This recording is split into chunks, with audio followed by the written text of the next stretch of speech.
សូមជូនរឿងសោភាម្ចាស់ចិត្តបងនៅក្នុងស្រុកស្រែស្រស់ស្អាតមួយឆ្ងាយពីទីក្រុងមានជីវិតសាមញ្ញតែពោរពេញទៅដោយសុភមង្គលកំឡោះវ័យក្មេងឈ្មោះរឿតគឺជាកូនប្រុសរបស់អ្នកមីងលីនគាត់ជាមនុស្សខំធ្វើការខំសន្សំលុយទិញគ្រឿងចិញ្ចឹមសត្វនិងជួសជុលបរិក្ខារ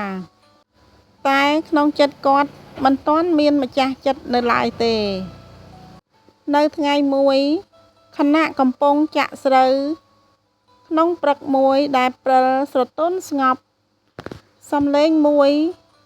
ធ្វើឲ្យអារម្មណ៍គាត់ភ្ញាក់ឡើងបងអត់ឃើញអូនទេឬអូនមករកស្លឹកខ្ទឹមពីរបីដើមតែច្រឡំចូលស្រែបងទៅហើយរឿតឈប់ដកដៃចេញពីចាក់ស្រូវត្រឡប់មកឃើញក្រមុំម្នាក់កំពុងដើរយ៉ាងអៀនព្រានគាត់នាងឈ្មោះសូភាកូនស្រីរបស់ម្ចាស់ឃ្លាំងអង្គរក្បែររបងវត្តនាទីនោះបេះដូងរឿតញាប់ញ័រដូចម៉ាស៊ីនចាក់ទឹកបាត់សីតណ្ហភាពភ្នែកនាងឡើងខ្មៅក្រឹបតែម្ចាស់ដូចជាដាក់ស្នេហាដូចក្លិនផ្កាស្រប់ចូលត្រចៀកចាប់ពីថ្ងៃនោះរឿតនិងសោភាតែងតែធ្វើដំណើរជាមួយគ្នាដោយគ្មានអ្វីបង្ហាញតែបេះដូងឲ្យស្គាល់ពេលខ្លះពួកគេជួបគ្នាក្រោមដើមឈើនៅវាលស្មៅជិតស្រែអារម្មណ៍របស់គាត់គឺនៅលើកម្រាលស្មៅសូភាបានសួរទៅរឿតថាបងស្រឡាញ់ស្រូវឬក៏ស្រឡាញ់អូនច្រើនជាងរឿតសើចបងស្រឡាញ់ស្រូវសម្រាប់រស់បងស្រឡាញ់អូនសម្រាប់រស់បន្តិចបន្តួចនៃជីវិតស្នេហានេះមិនបាច់ពិធីធំបែបសាមញ្ញដូចជីវិតកសិករតែច្រើនអារម្មណ៍ណាស់បន្ទាប់ពីខែ3នឹងចូលឆ្នាំម្ដាយរឿតនិងឪពុកសូភាបានជួបគ្នាក្នុងថ្ងៃចូលឆ្នាំសួរសុខទុក្ខហើយនិយាយថាបើក្មេងទាំងពីរស្រឡាញ់គ្នាដូចនេះសូមឲ្យវាជាការស្រឡាញ់ដែលនាំទៅកាន់ភាពសុខសាន្តកុំស្រឡាញ់ដូចភ្លៀងមួយឆាវ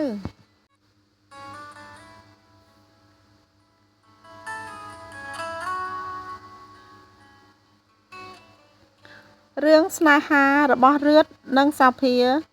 ត្រូវបានស្រោចស្រពពន្លឺថ្ងៃនិងទឹកភ្លៀងស្រទន់កាលណាសូភាអនុញ្ញាតឲ្យរឿតជួបគាត់ជារៀងរាល់ថ្ងៃសៅរ៍ក្រោមដើមឈើព្រែកចាស់តែភាពស្រស់ស្អាតរបស់ស្នេហាមិនអាចគេចផុតពីភ្នែកមនុស្សក្នុងភូមិបានទេថ្ងៃមួយឪពុកសូភាចាប់ផ្ដើមឃើញកូនស្រីដើរចេញពីផ្ទះនៅព្រឹកព្រលឹមលោកសួរដោយសំឡេងចម្រូងចម្រាសថាសូភាទៅណារៀងរាល់ថ្ងៃមើលចុះក្មេងស្រីសម័យនេះយកចិត្តទុកដាក់ស្នេហាជាងគ្រួសារទៅទៀតសូភាធ្វើស្ងៀមពេលនោះម្ដាយនាងក៏នៅទីនោះដែរតែបេះដូងនាងហាក់ដូចព្រឺព្រួចដូចស្លឹកស្រូវប៉ះខ្យល់ពេលព្រឹកនាងស្រឡាញ់រឿតយ៉ាងពិតប្រាកដផ្នែកម្ខាងទៀតឯណោះរឿតក៏កំពុងរង់ចាំការអនុម័តពីយាយលីននិយាយដោយភ្នែកជ្រីងជ្រួញនិងមាត់ញញឹមរបស់គាត់ថាស្ដាប់ណាកូនប្រុសប្រសិនបើស្រឡាញ់សូភាកូនត្រូវតែស្រឡាញ់គ្រួសារគាត់ជាមុនបើមិនអាចស្រឡាញ់ឪពុកម្ដាយគាត់បានទេកុំសូម្បីតែស្រឡាញ់គាត់ឡើយ សោភាពាក្យសាមញ្ញប៉ុន្តែជាបទបង្ហាញដ៏ជ្រៅសម្រាប់បុរសរបស់នាងនៅទីនោះរឿតចាប់ដើមដើរជូនសោភាត្រឡប់ដោយទៅផ្ទះជារៀងរាល់ថ្ងៃដោយស្លឹកក៏ដូចជាថ្ងៃជួយគីតារបស់សោភានាងស្រឡាញ់ថ្ងៃចុងសប្តាហ៍នាងប្រកាសចិត្តណាស់ស្នេហាមិនមែនសុទ្ធតែពាក្យផ្អែមល្ហែមទេក៏កំពុងសុទ្ធតែសកម្មភាពការអនុម័តនឹងជួយយកអាសានិងគោរពគ្នាលោកយាយនិយាយរំពេចនៅជ្រីងជ្រួញនឹងមាត់ញញឹមបិណ្ឌស្ដាប់ណាកូនប្រុសសោភាបើសិនជួបរឿនស្រឡាញ់នាងខាងក្នុងវត្តកូនត្រូវតែស្រឡាញ់គ្រួសារនាងបាននិយាយថាបើមិនអាចស្រឡាញ់ឪពុកម្ដាយគាត់បានទេចង់ស្រឡាញ់កូនខ្ញុំកុំសំបីតែឯងសូមឲ្យខ្ញុំបានជឿថាស្រឡាញ់ពិតមែនគ្រាន់តែជាការលេងសើចតែព្រោះចង់រួមចំណែកក្នុងជីវិតគ្នាឬអត់ពាក្យសាមញ្ញតែដូចជាផ្កាសែនខ្យល់បើស្រឡាញ់ពិតត្រូវដាក់ស្មារតីជាយាមរស់សាភាមើលឃើញភ្នែកបន្តិចហើយដាក់ដៃលើដៃគាត់និងនិយាយត្រង់ថាបងបើបងនៅពេលខាងមុខក៏ស្រឡាញ់អូនដូចសពថ្ងៃនេះអូននឹងរងចាំបងដូចបងចាំអូនក្រោមដើមចេកព្រែកចាស់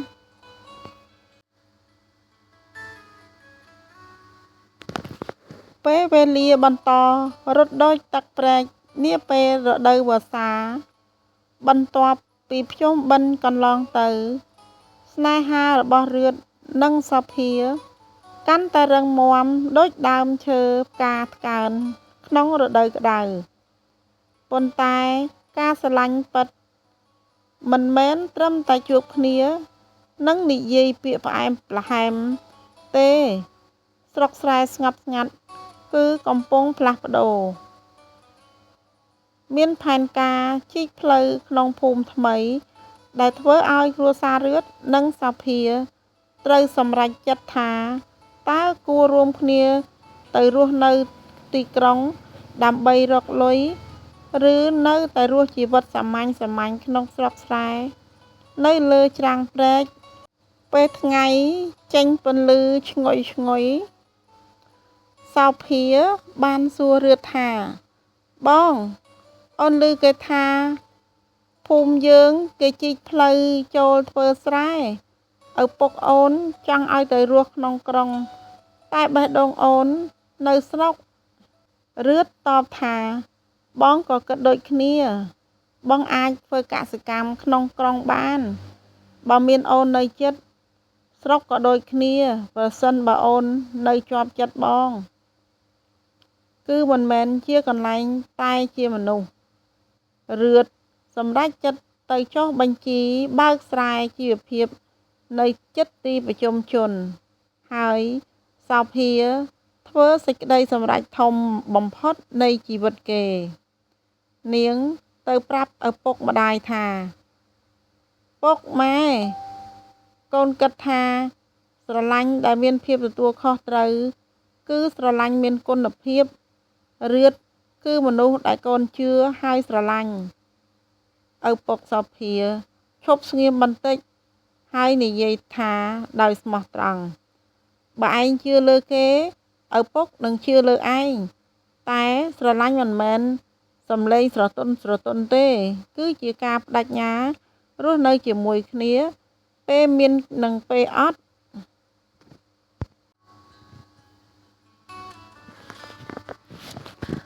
ពេលវេលានោះ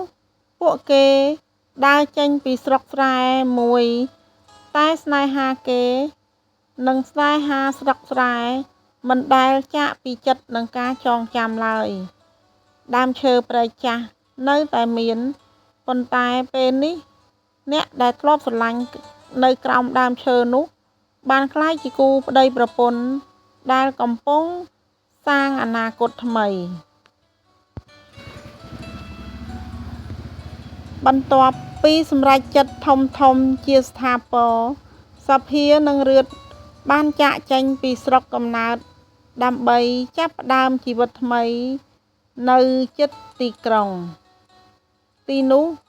គេមានផ្ទះតូចមួយ ធ្វើដោយដំបូល Zoom និងជញ្ជាំងក្រឡាគ្រឿងសាមញ្ញប៉ុន្តែបេះដូងគេដូចមុន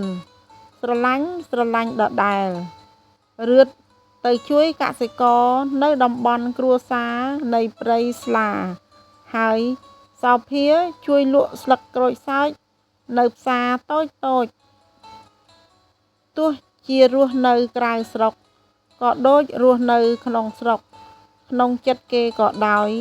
គេនៅតែសប្បាយជាមួយគ្នាប៉ុន្តែជីវិតមិនស្មើគ្នាជានិច្ច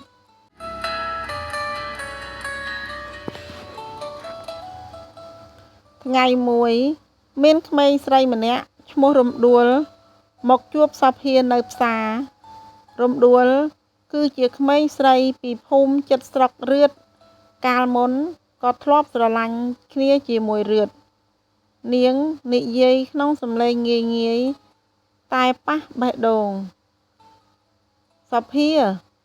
អូនមកគ្រាន់តែទៅផ្សារប៉ុន្តែអូនបានឃើញរឿតឃើញអតីតកាលរបស់អូនសភាស្ងប់ចិត្តបន្តិចតែគេចាប់អារម្មណ៍ថាម្នាក់ស្រីនេះប្រហែលមិនទាន់ភ្លេចអតីតកាលទេមើលទៅនៅលើព្រំដីខាងក្រោយផ្ទះយើងឃើញរឿតអង្គុយជិតសភានិងនិយាយថាបងសុំទោសបងធ្លាប់ស្គាល់រំដួលតែនៅក្មេងបងស្មោះត្រង់ជាមួយអូនកុំឲ្យអតីតជារឿងបំបែកបច្ចុប្បន្នអសោះណាអូនសភាមើលមុខរឿតមិនខឹងមិនច្រណែនតែមានភ្នែកស្រួចបន្តិចហើយនិយាយក្នុងសំឡេងស្ងៀមស្ងាត់អូនមិនខ្វល់ពីនរណាស្រឡាញ់បងកាលពីមុនទេអូនគ្រាន់តែខ្លាចបងខ្វះកម្លាំងក្នុងការរក្សាអនាគតដែលបងកំពុងចងជំពូកថ្មីជាមួយអូនរឿងនេះនឹងបន្តនៅភាគក្រោយទៀតដែលមានរឿងលាក់លៀមពីអតីតកាលនិងជាជម្រើសដែលអាចបំបែកក៏បានឬតាក់ទាញគ្នាចាប់ផ្ដើមជីវិតថ្មីជាងមុនសូមចុច like និង Subscribe ដើម្បីតាមដានភាគទី2ដែលនឹងបង្ហាញពីការសម្រេចចិត្តដែលអាចប្ដូរជីវិតគូស្នេហានេះជារៀងរហូត